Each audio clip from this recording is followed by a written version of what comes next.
Selamat sore, kembali bertemu dengan saya Dr. Renaldo. Sorry kalau telat sedikit, baru selesai praktek. Sore ini kita mau bincang-bincang tanya jawab soal darah tinggi ya. Mudah-mudahan suara saya terdengar jelas ya.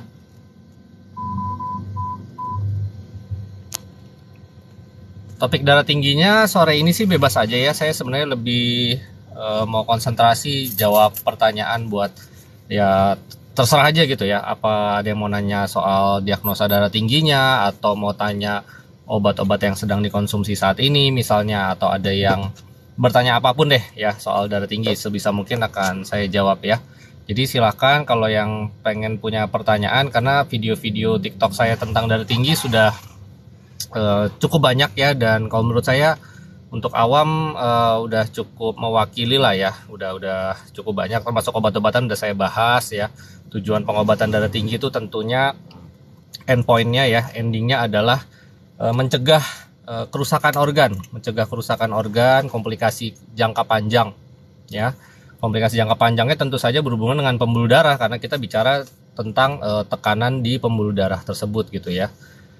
Ini udah ada beberapa pertanyaan ya. Dok, apakah obat darah tinggi kali maksudnya ya, harus dikonsumsi setiap hari?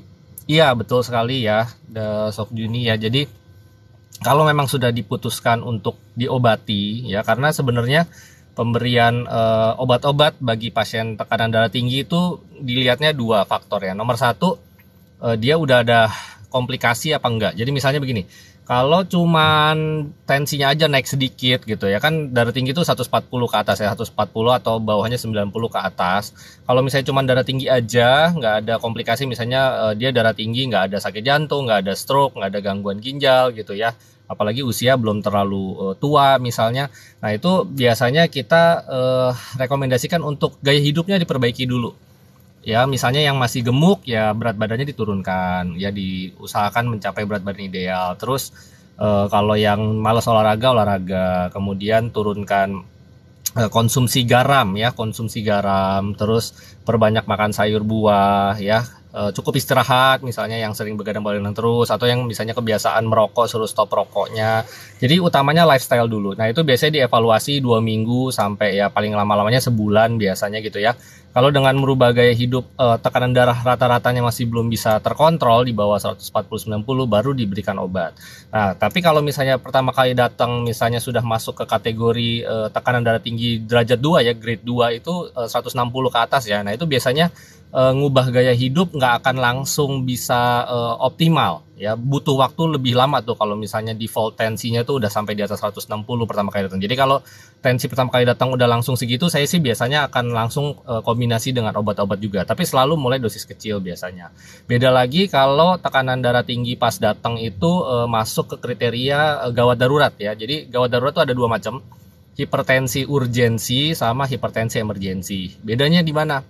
Dua-duanya definisinya adalah tekanan darah di atas 180, yang atasnya ya. Jadi tekanan darah itu kan ada dua angka tuh. Yang sistolik, yang tekanan darah di atas, itu melambangkan tekanan di pembuluh darah ketika jantung mompa. Makanya angkanya lebih tinggi karena ada pompa darah dari jantung gitu. Nah kalau yang tekanan darah yang di bawah, yang diastolik, itu melambangkan tekanan darah basal ya, alias tekanan darah dasar di pembuluh darah ketika jantung lagi ngambil darah ya, sedang tidak memompa. Makanya angkanya lebih rendah. Nah jadi kalau tekanan darah yang emergensi atau urgensi, yang krisis hipertensi gitu ya, itu 180 ya, atau bisa lebih 200 lebih atau apa, dan bawahnya itu 100 ya gitu ya. Ya di atas 120, sorry, di atas 120 kalau misalnya hipertensi krisis gitu. Nah kalau urgensi itu artinya dia tinggi doang nih, tinggi banget, ekstrim, misalnya contoh 200/120, tapi pasiennya nggak ngeluh apa-apa ya. Jadi diperiksa tidak ada gangguan penglihatan, nggak ada gejala stroke, diperiksa nggak ada serangan jantung atau tanda gagal jantung misalnya, tidak ada tanda-tanda emboli paru, nyeri dada, sesak napas ya. Terus kalau yang emergensi ada tuh tanda-tanda yang tadi, jadi misalnya tensi tinggi sekali disertai sesak napas. Nah itu nanti bedanya di obat-obatannya. Kalau misalnya yang emergensi itu harus dikasih obat penurun tensi yang cepat lewat infus. Kalau yang urgensi itu bisa dengan kombinasi ya, kombinasi biasanya sih minimal 2 obat minum langsung kita berikan dengan target menurunkan secepat-cepatnya tekanan darah. Biasanya minimal kita turunin 25% ya dari tekanan darah yang awal dalam waktu 24 jam pertama. Nah gitu ya. Jadi kalau misalnya balik ke pertanyaan ini, saya jadi melenceng ya. Kalau balik ke pertanyaannya, mesti dikonsumsi seumur hidup.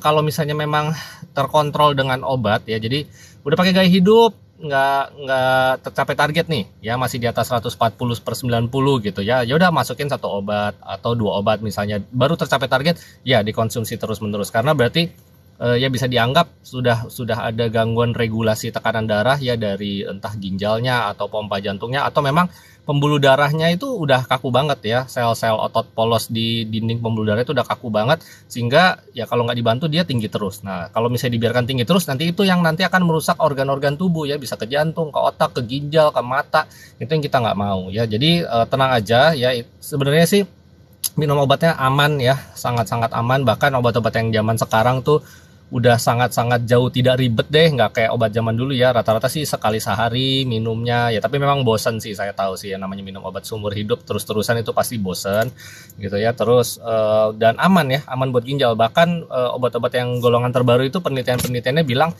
ini selain menurunkan tekanan darah, dia juga menjaga ginjal, dia juga menjaga supaya jantung jangan bengkak, jadi justru malah banyak manfaatnya, asal jangan bosen aja. Saya lanjut ya. Konsumsi amlodipin di tensi 200/100 itu bagusnya berapa miligram ya dok? Nah jadi, ini sebenarnya kalau lihat tekanan darahnya, ini masuknya krisis hipertensi nih, atau hipertensi berat ya, sampai 200 tuh seperti yang saya bilang tadi. Kalau nggak ada gejala selain tensi yang tinggi, ini mungkin masuk ke hipertensi urgensi sebenarnya ya. Amlodipin boleh aja dipakai, tapi kalau misalnya seperti ini jangan tunggal deh, saran saya kombinasi ya. Masing-masing obat darah tinggi itu punya, kalau dari penelitian dan saya perhatikan dari pengalaman sehari itu, punya kemampuan untuk menurunkan, bisa nurunin berapa gitu ya. Rata-rata sih jarang yang bisa nurunin sampai lebih dari 20 ya 30 lah paling banyak nurunin. Jadi kalau misalnya cuma pakai 1 obat nih 200/100, paling andai kata turun cuma ke 170 ya. Kalau misalnya diimbangi gaya hidupnya dirubah gitu, paling ke 160. Tapi untuk sampai tercapai target di bawah 140 biasanya sulit. Langsung kombinasi aja ya. Dan ini tensi segini ya harus ke dokter cepet-cepet ya, jangan dibiarin lebih lama. Nanti kalau hipertensi krisis seperti itu lebih cepat dia merusak organnya, dibanding misalnya 150 itu butuh waktu ya mungkin tahunan untuk sampai terjadi kerusakan organ. Tapi kalau krisis hipertensi yang di atas 180 begini, lebih cepat dia merusak organ ya, cepet-cepet deh diturunin ya. Lanjut lagi, untuk nefritis apakah minum obat tensi seumur hidup dok? Nah tergantung, nefritis itu kan nggak semuanya hipertensi ya. Jadi kalau kita bicara peradangan ginjal ya, glomerulonefritis, ada yang manifestasinya ke sindrom nefrotik, ada yang manifestasinya ke sindrom nefritik, ada yang campuran. Nah kalau manifestasinya ke sindrom nefritik itu udah ada darah tingginya ya. Jawabannya iya, selama memang tensinya tinggi, apalagi kita targetnya itu pengen ngejaga ginjal jangan sampai tambah rusak, minum aja ya, minum terus ya. Justru obat-obat tensi tersebut pada penyakit nefritis atau sindrom nefrotik, selain bertujuan mengendalikan tensi, dia juga mencegah supaya jangan sampai makin banyak kebocoran protein dari ginjal. Jadi biasanya nanti akan dipilihkan obat dari golongan ACE inhibitor yang belakangnya pril tuh, atau dari golongan ARB ya, angiotensin receptor blocker yang belakangnya sartan. Biasanya sih gitu nanti pemilihan obatnya ya. Dikonsumsi aja ya. Tensinya harus bagus. Contoh obatnya dok banyak, udah ada di video TikTok saya ya. Paling kalau misalnya ya di era BPJS gini kan, pasien-pasien pasti ke klinik vaskes pertama gitu ya. Itu biasanya yang tersedia banyak itu entah golongan diuretik ya, tiazid, biasanya HCT ya, hidroklortiazid. Kemudian kalau golongan kalsium channel blocker itu tadi amlodipin yang sempat ditanya juga, ada lagi nifedipin.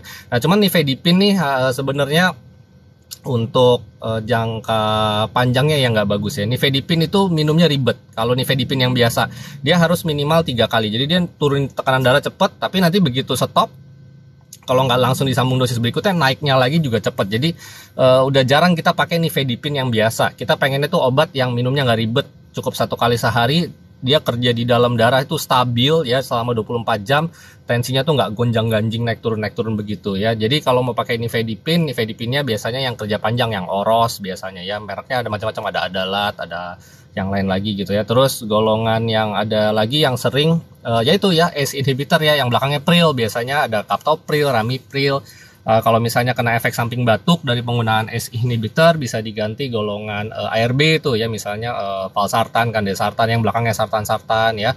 Terus kalau misalnya ada diperiksa udah ada pembengkakan jantung ya, misalnya ya karena darah tinggi udah terlalu lama ya, jadi kita bilang hypertensive heart disease ya. Jadi penyakit jantung hipertensi itu tandanya adalah ada darah tinggi, plus kalau di ronsen atau di rekam jantung tuh kelihatan ada pembesaran dari otot jantung, jadi besar jantungnya sudah melebar, pembengkakan jantung lah gampangnya, orang-orang awam tuh suka ngomongnya begitu, tapi kita bilangnya sebenarnya lebih ke penebalan otot jantung, karena ya tensi itu ya ibarat orang angkat beban ya. Ini jantung dia mompa ke tekanan darah ya, pipanya tuh sempit gitu, tapi dia harus mompa darah itu kan cairan. Jadi bayangin kalau misalnya Anda suruh mencet pipa yang keras ya, darahnya harus itu kan butuh tenaga ekstra. Jadi jantungnya kayak fitness setiap hari, disuruh mompa, lama-lama ototnya menebal. Nah itu kalau jangka panjangnya nanti jelek ya, yang tadinya menebal nanti lama-lama jadi tipis, dia fatigue, malah jadi kardiopiopati ya, itu jadi penipisan, malah nanti gagal jantung. Nah, tapi awalnya pasti menebal dulu tuh. Nah makanya kalau misalnya ada kondisi seperti itu ya bisa diberikan juga beta blocker ya, beta blocker supaya detak jantungnya nggak terlalu cepat. Itu biasanya golongannya yang belakangnya olol-olol ya, bisoprolol ya, terus metoprolol ya, carvedilol ya, olol-olol belakangnya itu ya. Jadi banyak obatnya, tapi pemilihannya tergantung nanti ini apa nih, darah tinggi simple atau darah tinggi dengan penyakit penyerta ya. Jadi di panduan itu beda-beda ya. Jadi kalau misalnya udah ada gangguan jantungnya, bagusnya milih yang ini dulu. Kalau misalnya ada gangguan ginjal, milihnya yang ini dulu. Makanya nggak bisa deh pukul rata ya. Oh ini tetangga saya darah tinggi, minumnya amlodipin, saya juga darah tinggi nih ya, amlodipin aja deh. Belum tentu ya, belum tentu itu yang paling tepat juga buat Anda. Segera diperiksa dulu aja ya, karena kalau kita ketemu pasien darah tinggi di awal tuh ya, di klinik atau di rumah sakit, banyak yang mesti diperiksa tuh ya. Rekam jantungnya, ronsen paru-paru sama apa jantung untuk melihat besar jantung, kemudian fungsi ginjal ya, terus nanti diperiksa mata kalau misalnya ada keluhan mata gitu, nanti akan dipilihkan yang terbaik gitu ya. Sama dilihat dia bagusnya apa nih ya, cukup satu obat saja dulu, atau mungkin nggak perlu obat dulu, cukup gaya hidup aja, atau mungkin perlu langsung 2 obat, tergantung tiap orang beda-beda ya.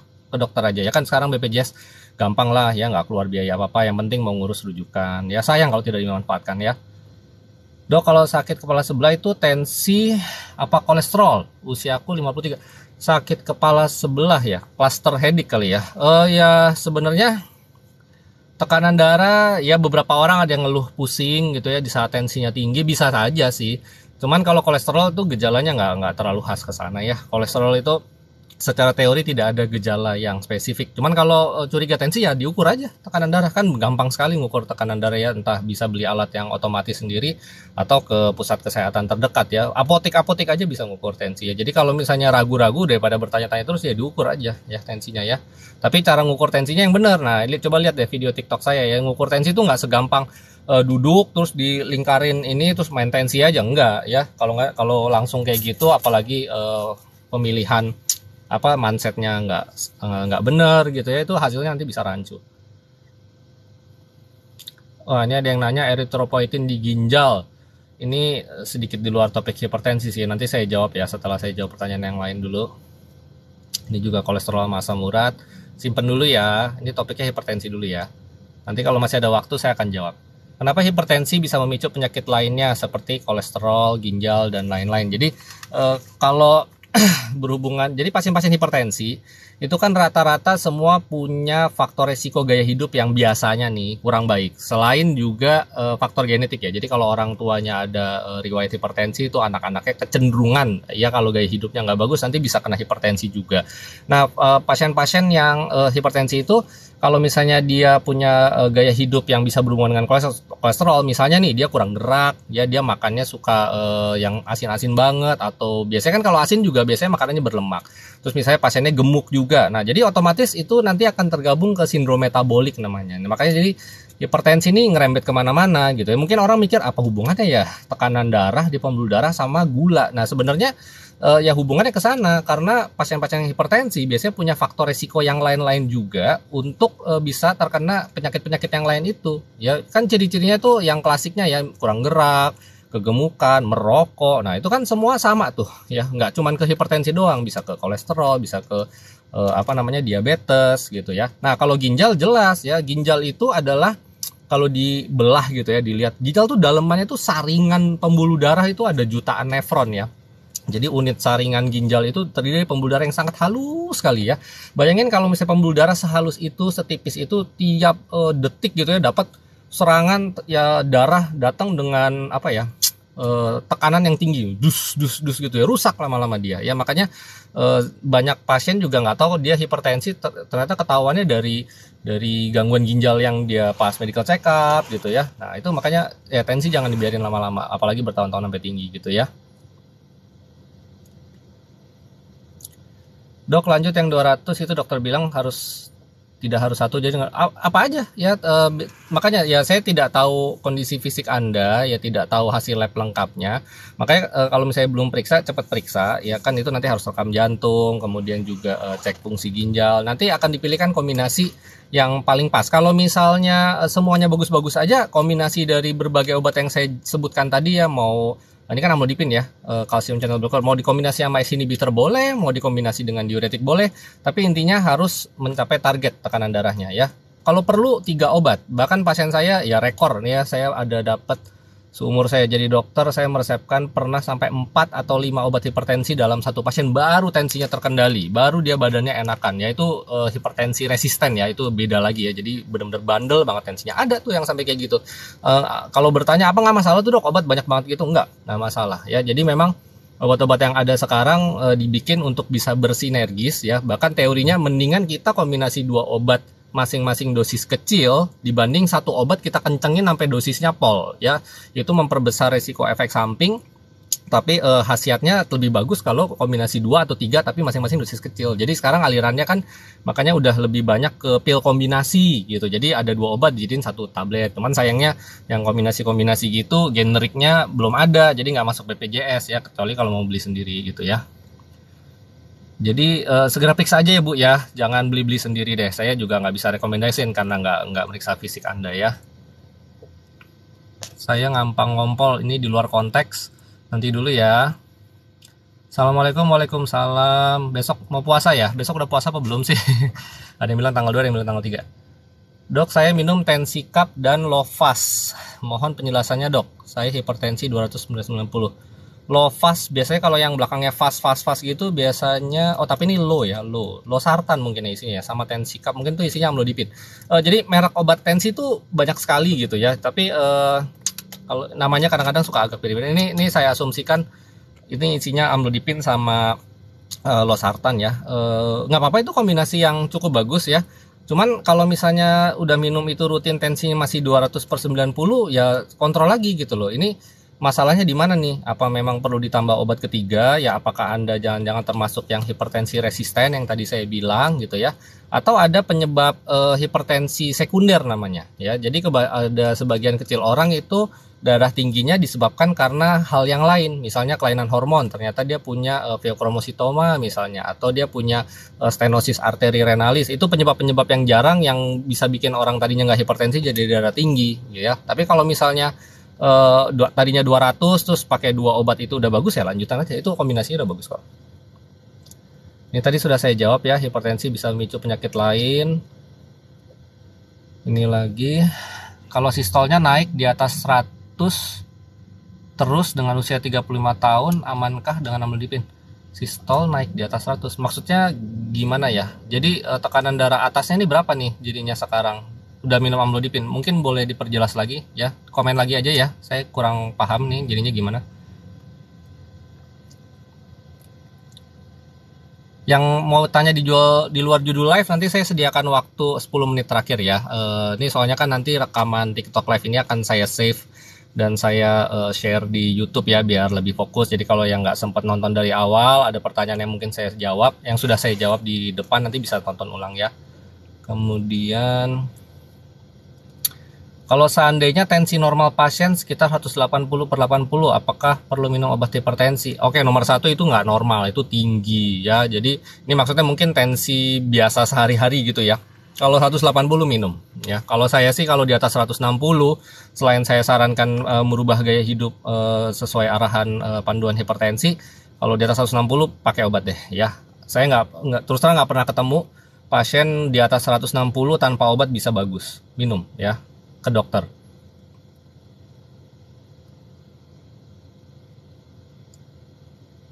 Bedanya hipertensi dengan eklamsi apa dok? Nah ini menarik. Jadi hipertensi kalau terjadi pada ibu hamil ya, ibu yang sedang hamil itu bisa nanti manifestasinya dua ya, satu preeklamsi, satu lagi eklamsi. Bedanya di mana? Kalau dua-duanya itu ciri-cirinya adalah bengkak ya, jadi edem ya. Biasanya dicek albuminnya juga rendah, kemudian tensinya tinggi ya, baik preeklamsi maupun eklamsi. Kemudian ada protein ya di urin ya. Jadi kalau diperiksa urin nih kesannya ada kebocoran ginjal juga, makanya bengkak-bengkak, albuminnya rendah. Nah cuman bedanya kalau preeklamsi dia nggak pakai kejang. Kalau misalnya eklamsi dia pakai kejang, dan ini adalah kegawat daruratan hipertensi pada ibu hamil ya. Biasanya kalau misalnya mengalami eklamsi itu nggak bisa ditunda, bayinya harus dikeluarkan. Jadi komplikasi hipertensi pada kehamilan, preeklamsi atau eklamsi itu biasanya disebabkan, ini yang saya tahu ya, mungkin nanti kalau misalnya ada dokter kebidanan bikin live juga mungkin boleh ditanya ulang ya. Tapi kalau yang saya pahami ada masalah di plasentanya, ari-arinya. Jadi pembuluh darah di plasenta itu ada gangguan sesuatu ya di arteri spiralisnya itu, sehingga bisa menyebabkan eklamsi seperti itu ya. Bedanya adalah kalau preeklamsi nggak kejang, eklamsi kejang. Dua-duanya ada darah tinggi. Kalau misalnya preeklamsi, bayinya misalnya belum layak untuk dilahirkan, ya misalnya masih sedikit prematur, itu masih ada sedikit waktu untuk pematangan paru baru dilahirin. Kalau eklamsi nggak bisa, biasanya ibunya jelek ya, kejang, bahkan ada yang sampai gagal jantung, paru-parunya sesak napas, kerendam cairan. Itu mau nggak mau demi menyelamatkan ibunya, bayinya apakah sudah siap lahir ataupun tidak siap lahir, biasanya akan langsung dilahirkan ya, karena kalau misalnya lama-lama nanti ya eklamsinya nggak kelar-kelar, bahaya sekali untuk ibunya ya. Etiologi kanker paru, wah nanti ya disimpan dulu ya. Izin dok menanyakan kenapa pada pasien hipertensi ronsennya kardiomegali, ya itu ya, ini tadi sebelumnya di awal-awal saya udah jelaskan. Kalau misalnya tensi tinggi terus ya, itu kan jantung berarti butuh usaha ekstra untuk mengirimkan darah melawan tekanan yang segitu kencengnya di pembuluh darah. Jadi ibarat tuh jantung tuh fitness tiap hari ya. Otot kita kalau diajak fitness tiap hari ya, suruh ngangkat yang berat-berat itu kan menebal ya. Jadi kardiomegali itu, kardio itu jantung, megali itu pembesaran. Jadi itu bahasa medisnya pembesaran jantung ya. Nah, pembesaran jantung pada pasien hipertensi awalnya ototnya menebal ya. Jantung itu kan otot jantung gitu ya, miokardium. Awalnya dia akan menebal dulu karena melawan tekanan, tapi makin dia menebal ya, yang di bagian lapisan luar itu darah yang menyuplai otot tersebut lama-lama makin jelek ya, karena sudah terlalu tebal. Nanti lama-lama malah menipis, malah nanti masuk ke kondisi yang namanya kardiomiopati. Nah itu jelek tuh, biasanya pasiennya masuk ke kondisi gagal jantung kalau kayak gitu. Jadi kalau misalnya sudah ada kardiomegali ya, itu udah tanda apa ya, ya pokoknya harus cepat dibagusin ya, supaya jangan berlanjut kardiomegalinya, jangan sampai berlanjut ke gagal jantung. Itu yang kita sebut penyakit jantung hipertensi. Guna HCT untuk hipertensi, HCT itu hidroklorotiazid, dia diuretik. Jadi kalau ngingat hukum fisika ya gitu ya, makanya kalau kedokteran itu kan jalurnya IPA ya, karena banyak ilmu fisika, kimia, biologi di situ. Jadi kalau hukum fisika, tekanan di dalam suatu pipa itu kan tergantung dari elastisitas dinding satu, kemudian juga tergantung dari volume yang ada di dalam pembuluh darahnya. Jadi misalnya anggap sebenarnya sih dinding pembuluh darahnya elastis aja, tapi volumenya banyak nih, jadi tegang gitu ya, keisi tegang. Bayangin kalau balon diisi air, kalau airnya dikit kan kita pencet kan dia kenyal-kenyal, tapi kalau misalnya balonnya airnya banyak, kita kan tegang tuh ya, bahkan bisa pecah. Nah itu gunanya diuretik adalah dia bikin pipis, jadi dikurangi volume cairan yang di dalam pembuluh darahnya ya. Jadi itu gunanya HCT ya, dia golongan antihipertensi yang sifatnya diuretik, bikin pipis-pipis. Makanya disuruh minumnya pagi-pagi, karena kalau minumnya sore atau malam hari nggak bisa tidur pasiennya ya, tidur pipis-pipis mulu nanti. Adalat oros sama kandesartan gimana dok? Ya itu obat antihipertensi, itu kombinasi yang sangat bagus ya, yang saya juga kadang-kadang suka pakai kombinasi seperti ini ya. Nah ini tadi adalah tuh isinya nifedipin. Nah kalau pakai yang oros ya, nifedipin oros itu lebih bagus karena dia kerjanya panjang, dia nggak naik turun dengan cepat seperti nifedipin yang bukan oros gitu ya. Ini kombinasinya bagus. Lanjutin aja ya, apalagi kalau misalnya tekanan darahnya sudah tercapai target. Dok, saya minum obat anti hipertensi tiap hari, tapi tensi saya tinggi pas kalau lagi stres tinggi atau lagi berobat atau mau vaksin. Ya, jadi beberapa pasien kayak begini gitu ya. Bahkan ada yang bener-bener sehari-hari normal gitu, tapi kalau misalnya ke dokter atau misalnya ya nih mau vaksin, kan banyak yang jadi ketahuan hipertensi white coat namanya, itu ada istilahnya. Jadi hipertensi jubah putih ya, karena zaman dulu itu ditemukan istilahnya ketika orang tensinya naik ketika melihat petugas kesehatan yang biasanya suka pakai baju putih, makanya namanya white coat hypertension. Lucu juga sih sebenarnya sejarahnya ya. Nah, itu biasanya ada hubungannya sama kecemasan, ansietas gitu ya. Dan makanya kalau misalnya pasien-pasien yang punya gangguan psikis ya, mental ya, stres kronik berkepanjangan, punya masalah kecemasan berlebihan sudah lama, atau pasien-pasien yang depresi, itu semua adalah faktor risiko juga untuk nanti dia bisa jadi darah tinggi betulan. Nah, kalau misalnya kayak begitu ya, itu selain dikasih obat anti hipertensi, kecemasannya juga harus diatasi. Ya terserah deh mau terapi relaksasi atau bahkan sampai perlu obat cemas kalau misalnya cemasnya mengganggu sekali gitu ya. Atau misalnya apa, kan sekarang udah ada hipnoterapi gitu ya. Jadi banyak cara untuk mengatasi kecemasannya gitu ya. Jadi tapi memang ini berhubungan sama stres sih gitu ya. Obat hipertensi diminum kapan terserah, mau pagi, siang, sore, malam terserah aja, yang penting jamnya sama. Kalau 1 kali sehari minum pagi jam 7 terus. Dan kebanyakan obat darah tinggi itu sebenarnya tidak terpengaruh makanan ya, justru lebih bagus diminum ketika perut kosong. Jadi utamakan minumnya on time ya, mau udah makan mau belum makan jamnya minum.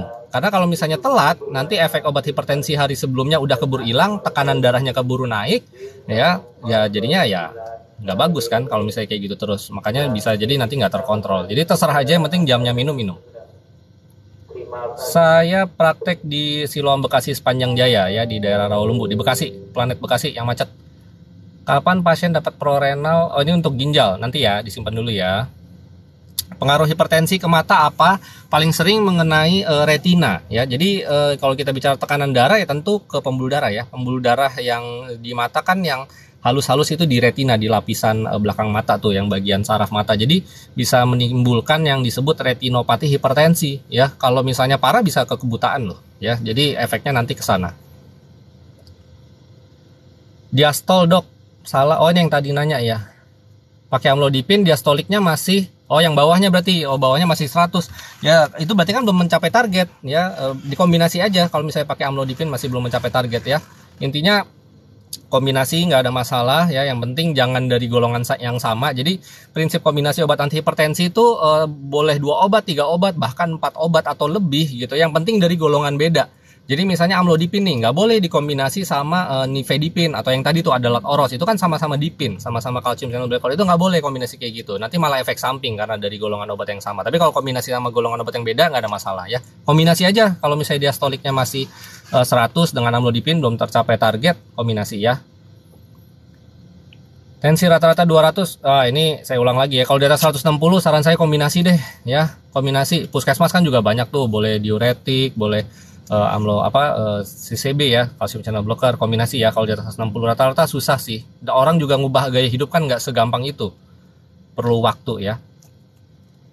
Kapan obat tensi bisa diturunkan dosisnya pada pasien hipertensi lama? Saat ini sistol sering 100. Nah kalau sistol sering 100 udah minum obat darah tinggi dan misalnya ngerasa kok kalau tensi saya 100 malah lemes ya, malah pusing ya, sebenarnya sih target pengendalian tekanan darah nggak harus sampai serendah 100 begini sih. Kalau misalnya bisa dipertahankan di 120 gitu ya, atau 110-an itu udah cukup sebenarnya, nggak perlu terlalu rendah kayak gitu. Nah kalau misalnya sering-sering sampai 100 atau bahkan di bawah 100 terus ada gejala, boleh deh tuh ya diturunin dosisnya ya, atau mungkin dilepas salah satu obat. Kalau misalnya sebelumnya kombinasi, tanyakan sama dokternya ya. Intinya kalau tensinya mepet-mepet ke rendah dengan obat darah tinggi terus badan nggak nyaman, nanti harus disesuaikan lagi pengobatannya ya. Bisa kok, bisa diturunin dosis, bahkan ada yang lepas ya. Makanya gaya hidup diperbaiki ya. Kalau yang rokok, stop rokok ya, itu bermakna loh. Stop rokok, turunin berat badan ya, kurangin garam-garam, yang tadinya nggak olahraga itu masing-masing nurunin tensi, itu usaha-usaha tadi ya. Nama YouTube saya RS Cepat Waras ya. Tensi saya tinggi sejak anak-anak, saya PJJ karena pandemi, jadi gimana tuh dokter? maksudnya PJJ sama ini apa ya maksudnya? Menjelaskan situasi ya. Ya sejak anak-anak. Wah, ini apakah ada sakit yang lain ya, misalnya gangguan ginjal atau sindrom tertentu gitu ya? Kalau misalnya pada orang dewasa sih biasanya rata-rata paling cepat 20-an ya kalau sejak anak-anak. Tapi intinya sih sama sih ya. Kan sekarang saya asumsikan sudah dewasa gitu ya. Jadi target tekanan darahnya tetap sama ya, dan tujuan terapi tetap sama untuk mencegah kerusakan organ jangka panjangnya. Jadi kalau misalnya belum tercapai target ya kontrol lagi, kalau perlu kombinasi obat. Ini nanya MTX, metotrexat untuk dokter mata, nanti dulu ya.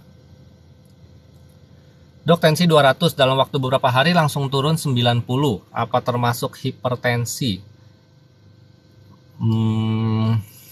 Turunnya drastis sekali ya, dan tingginya tinggi sekali. Ini dilihat dulu settingnya sih kalau menurut saya ya, sama cara ngukur tensinya udah bener apa enggak gitu ya. Kalau misalnya ngukurnya nggak bener ya, misalnya baru habis olahraga yang cukup keras gitu ya, terus tiba-tiba 200 terus istirahat sebentar itu, dan cuma satu kali yang pengukurannya hasilnya ekstrim kayak gitu, saya sih belum masukkan ke kategori hipertensi, dipantau dulu aja. Biasanya kalau udah eklamsi masuk ICU dan intubasi, ya betul sekali, makanya itu kegawatan tekanan darah pada kehamilan ya. Dokter kenapa mau jadi dokter? Waduh. Ya ada motivasi khusus lah gitu ya. Nama YouTube RS Cepat Waras. Dok, kenapa hipertensi tidak bisa divaksin COVID? Jadi sebenarnya tidak semua hipertensi nggak boleh. Jadi syarat untuk sebaiknya jangan divaksin. Sebenarnya bukan vaksin COVID aja sih, vaksin apapun ya, gitu kalau menurut saya ya. Kalau tekanan darahnya ekstrim ya, maka batasannya 180. Jadi yang dikasih batasan tidak boleh vaksin itu kalau tekanan darah 180 sistoliknya atau 120 diastoliknya, alias krisis hipertensi. Nah itu kan sebenarnya masuk ke ranah kegawat daruratan ya. Tapi kalau yang tensinya naik-naik dikit 150 atau 160 nggak ada keluhan, itu boleh kok.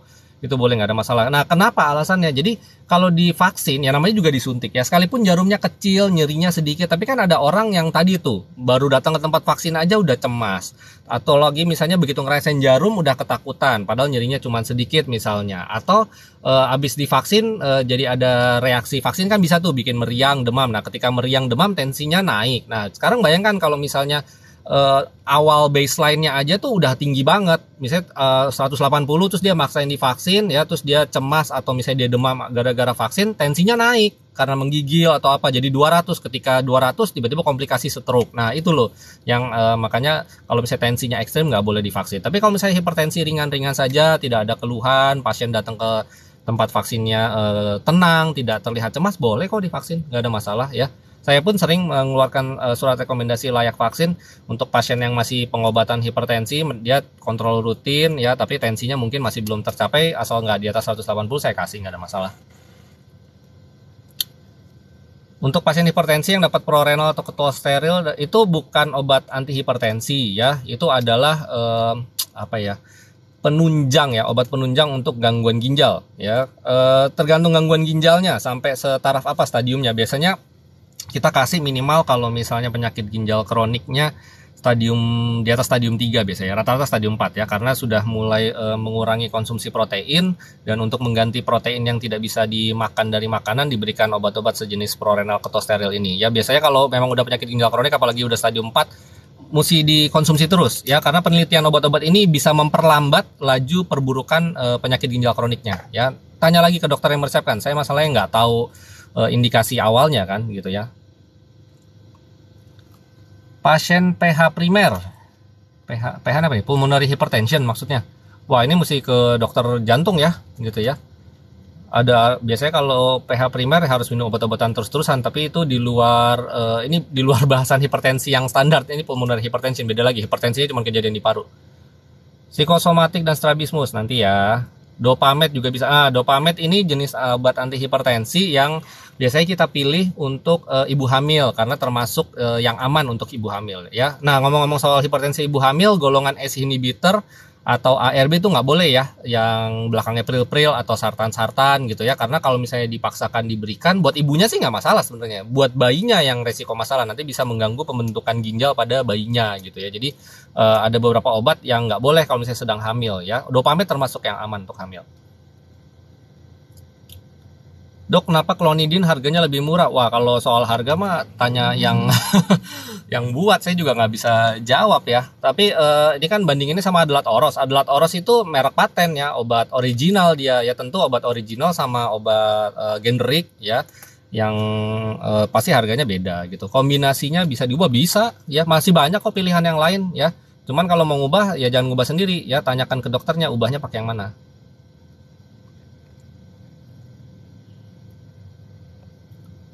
ROSC takiardia. Wah, ini kegawat daruratan jantung. Nanti dulu ya.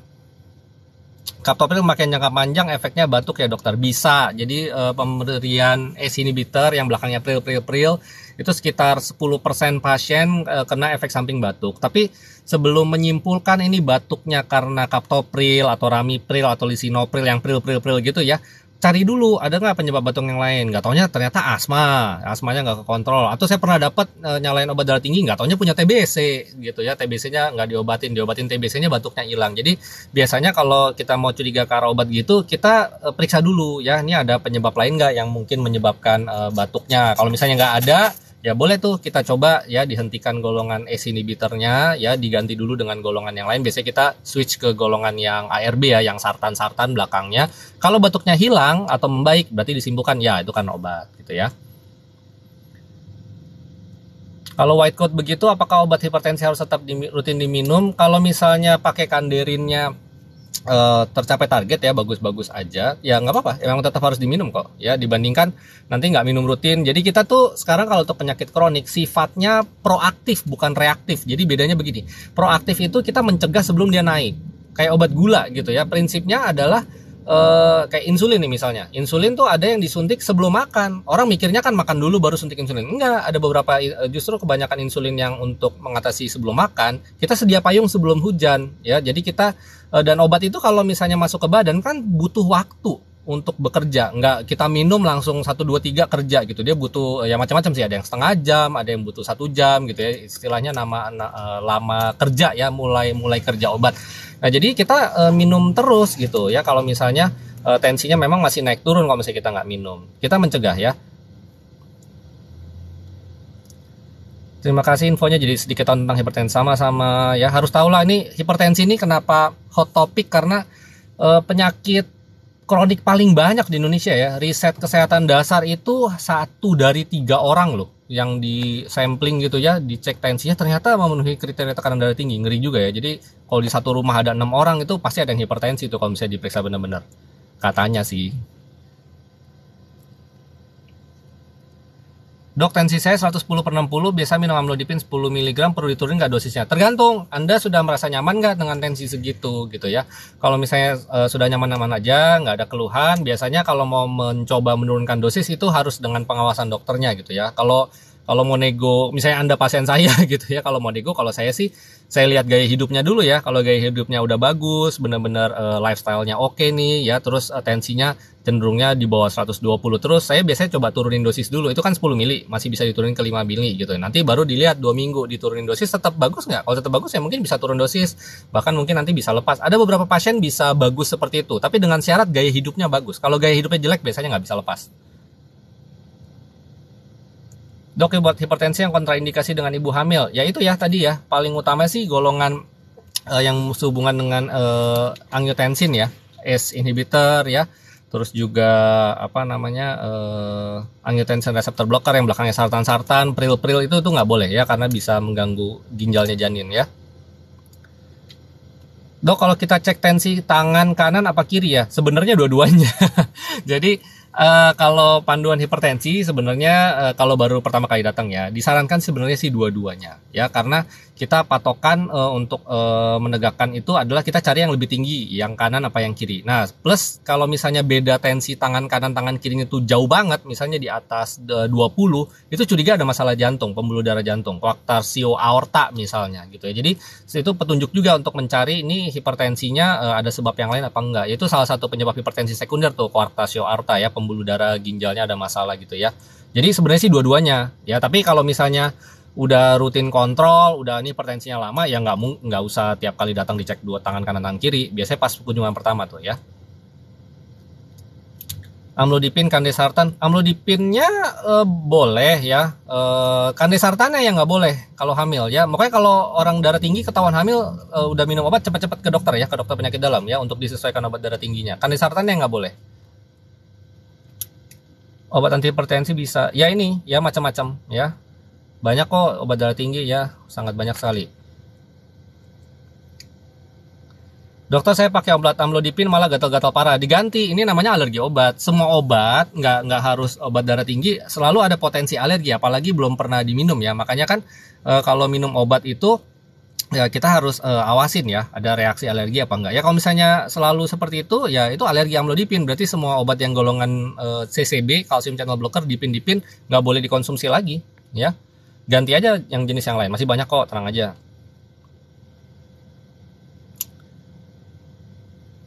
Kombinasinya apa, kandesartan apa dengan kaptopril? Ya pokoknya tadi saya bilang ya, kombinasi obat golongan darah tinggi jangan dari golongan yang mirip. Kandesartan tuh angiotensin receptor blocker, kaptopril itu angiotensin converting enzyme inhibitor, sama-sama bekerja di ngatasin angiotensin lah. Angiotensin tuh bikin pembuluh darah nyempit istilahnya, jadi harus dihambat. Kalau misalnya dari golongan yang sama, nanti potensial efek samping. Salah satunya adalah kaliumnya nanti bisa tinggi. Kalau kalium tinggi bisa ganggu ginjal. Jadi kandesartan nggak pernah kita kombinasi dengan golongan pril-pril ya. Itu tidak direkomendasikan. Jangan. Cari dari golongan yang lain. Dok, tensi 200 terus orangnya. Waduh, ya berobat. Berobat ya. 200 terusan nanti stroke loh. Kita takutnya stroke. Orang Asia itu lebih sering komplikasinya ke stroke ya. Yang nomor 2 jantung. Kalau misalnya tensi nggak kekontrol terus ya. Tensi normal berapa dok? Secara umum di bawah 140/90. Tapi rata-rata panduan-panduan bilang kalau misalnya ada gula, diabetes, pasien darah tingginya atau punya penyakit ginjal kronik, targetnya harus lebih rendah lagi. Ya biasanya di bawah 130. Tapi kalau misalnya secara umum sih di bawah 140/90 itu targetnya. Sama, mau orang tua, remaja semua sama. Nggak dibeda-bedain ya kalau untuk target. Tensi 200 dan orangnya ngos-ngosan. Ya ini ya, kalau misalnya udah mulai ngos-ngosan, curiganya sudah ada ya itu tadi ya, apakah sudah ada gagal jantung. Soalnya ini hipertensi urgensi terus-terusan nih ya, di atas 180 terus-menerus. Cepat ke dokter ya. Bahaya nih ya. Kalau tensi di bawah pakai norepinefrin. Oh, kalau ini beda. Kalau norepinefrin itu untuk menaikkan tensi ya. Misalnya orang-orang yang shock ya, yang tekanan darahnya jeblok, nggak sadar, ya itu dinaikin pakai norepinefrin pada kasus-kasus tertentu ya. Tensi saya pagi ini 198/137. Wah, tinggi sekali ya. Tapi saya kenapa nggak pernah ngerasa efek apa-apa? Ya ini bisa aja nggak ngerasa apa-apa gitu kan. Daya tahan tiap orang beda-beda ya. Makanya saya itu selalu bilang ke pasien saya, dok saya 140 aja udah pusing. Saya bilang begini, oh berarti alarm tubuh Anda bagus ya, baru nggak normal sedikit Anda udah dikasih tahu gitu. Justru kalau yang kayak begini-begini nih, yang tinggi banget masih nggak ngerasa apa-apa, itu berarti alarmnya kurang bagus. Nah justru yang bahaya ya, tanda kutip ya, saya bukannya mau nakut-nakutin nih ya, tapi maksudnya harus hati-hati ya, jangan sampai gejalanya langsung yang berat gitu sekalinya bergejala ya. Misalnya amit-amit tiba-tiba langsung stroke, atau bisa tiba-tiba langsung serangan jantung. Karena banyak yang datang kayak gitu ke UGD ya dengan kegawat daruratan stroke atau serangan jantung atau edema paru karena gagal jantung akut. Dia nggak tahu selama ini punya darah tinggi. Jadi taunya itu gara-gara komplikasinya udah kejadian baru tahu, karena selama ini alarmnya nggak bagus. Tapi kalau misalnya ini nggak ada rasa apa-apa, mumpung nggak ada rasa apa-apa, masih bagus-bagus aja, tapi tensinya segitu, yuk optimalisasi ya, intensifikasi terapinya, jangan dibiarkan terus-menerus seperti itu, nanti komplikasi kronik ya. Dok, alat cek tensi apakah semua merek akurat hasilnya? Saya tidak tahu persis ya data perbandingan masing-masing merek gitu ya. Tapi yang penting begini, asal memang dia terkalibrasi dengan baik dan dia sudah dapat izin edar sebagai alat untuk mengukur tensi, mestinya akurasinya bagus ya. Yang penting terkalibrasi dengan baik. Sorry, saya pindah ini ya, posisi kamera, soalnya udah mulai gelap nih, udah mau jam 6. Sebentar lagi saya harus pulang juga. Saya screening aja ya, kalau pertanyaannya mirip-mirip yang sudah saya jawab, nanti tonton aja tayangan ulang di YouTube ya. Dokter apa? Saya dokter penyakit dalam ya, internis. Mana lagi nih?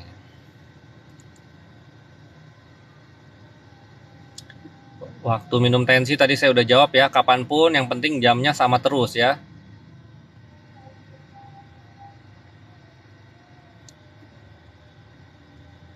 Oke, ini kebetulan sih sudah tinggal 10-15 menit lagi ya dari jadwal live saya.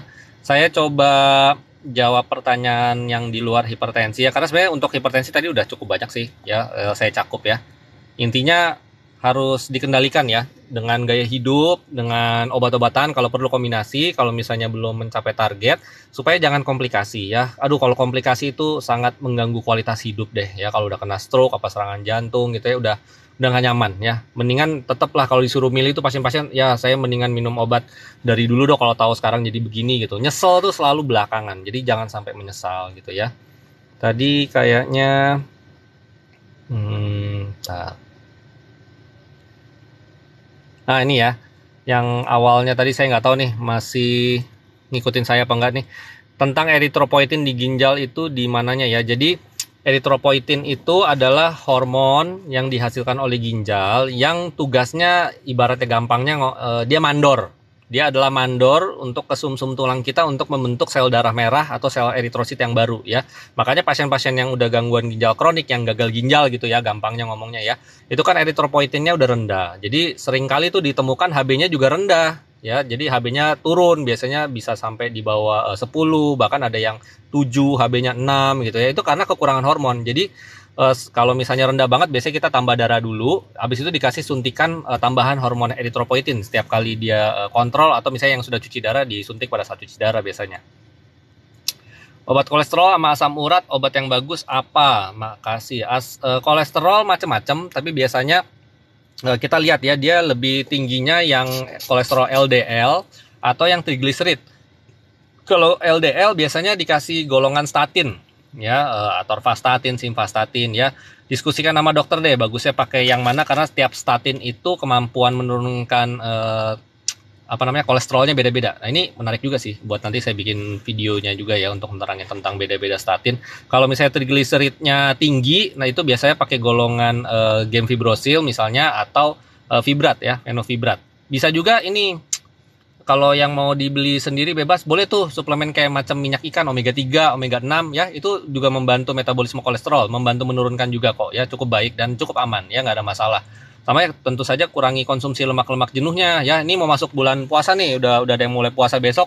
Hati-hati buka puasanya jangan gorengan semua, apalagi kalau yang kolesterolnya rada-rada tinggi gitu ya.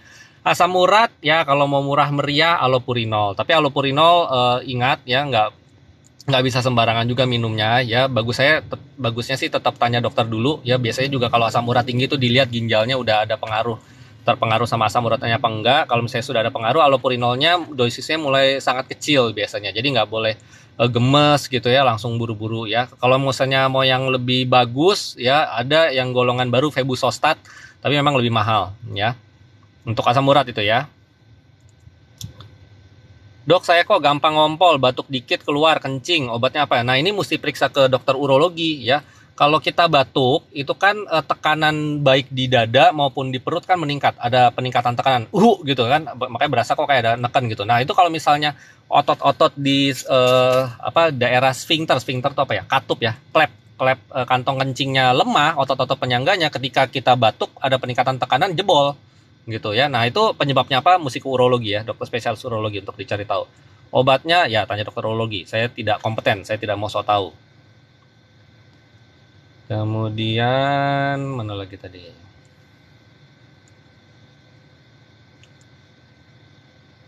dok, etiologi kanker paru. Nah jadi hampir semua jenis kanker ya, etiologi itu kan penyebab ya. Jadi etiologi ini bahasa medis nih, etiologi itu penyebab kanker paru itu apa. Jadi rata-rata penyebab kanker itu banyak faktor. Biasanya satu, punya predisposisi genetik, jadi kerentanan secara genetik ya. Ya orang awam ngomongnya keturunan, ya nggak harus keturunan langsung ya, mungkin di atasnya gitu ya, silsilahnya.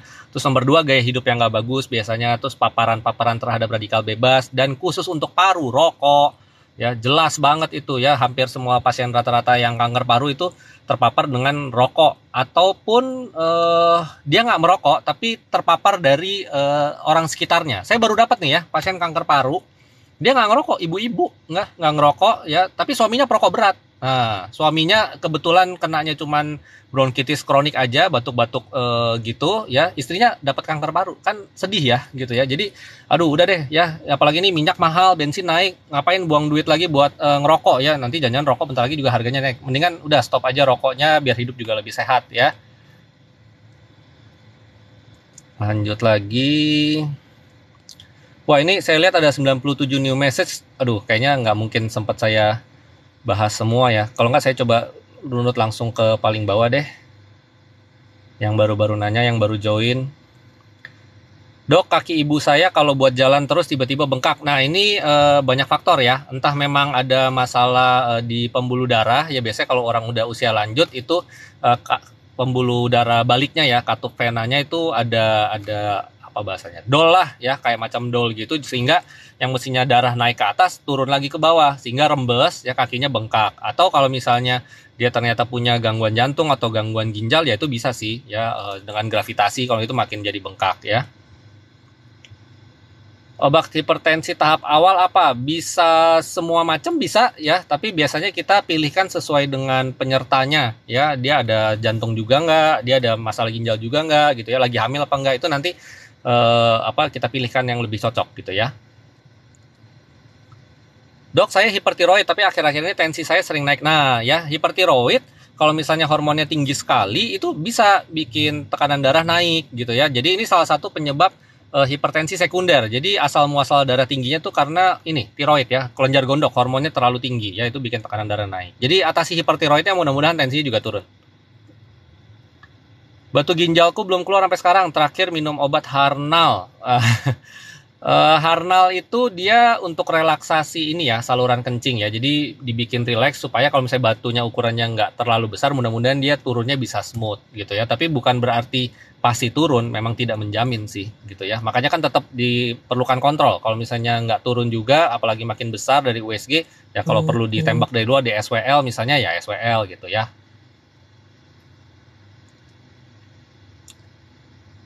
Apa nih?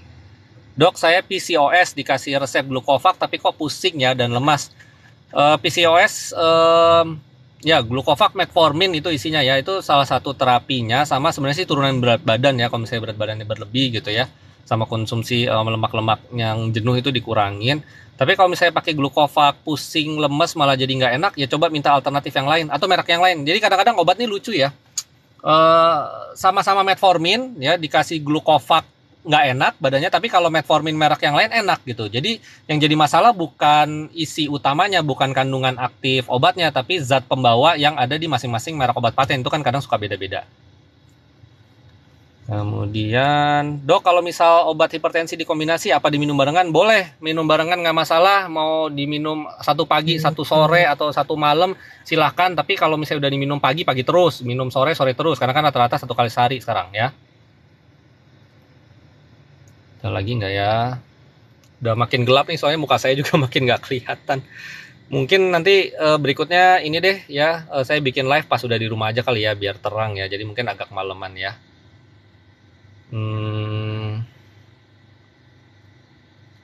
Saya rasa sih yang lain sebenarnya udah saya jawab mirip-mirip. Coba lihat yang bawah lagi. Dok, kalau hipertensi tekanan darah yang bagian bawah tinggi 130/100, apakah insertan cocok? Kalau sudah pakai insertan masih 100 bawahnya, ya berarti belum optimal, entah dosisnya dinaikin. Tapi kalau saya sih ya lebih senang mendingan dosis kecil, saya kombinasi sama obat jenis lain supaya kerjanya lebih sinergis, tapi dosis kecil ya. Jadi makin efektif, tapi efek sampingnya resikonya jauh lebih rendah karena dosisnya kecil. Ya silakan balik ke dokternya deh ya. Oke, pertanyaan terakhir kali ya, saya pilih yang menarik. Ini nggak ada yang mau nanya soal puasa nih, besok udah puasa.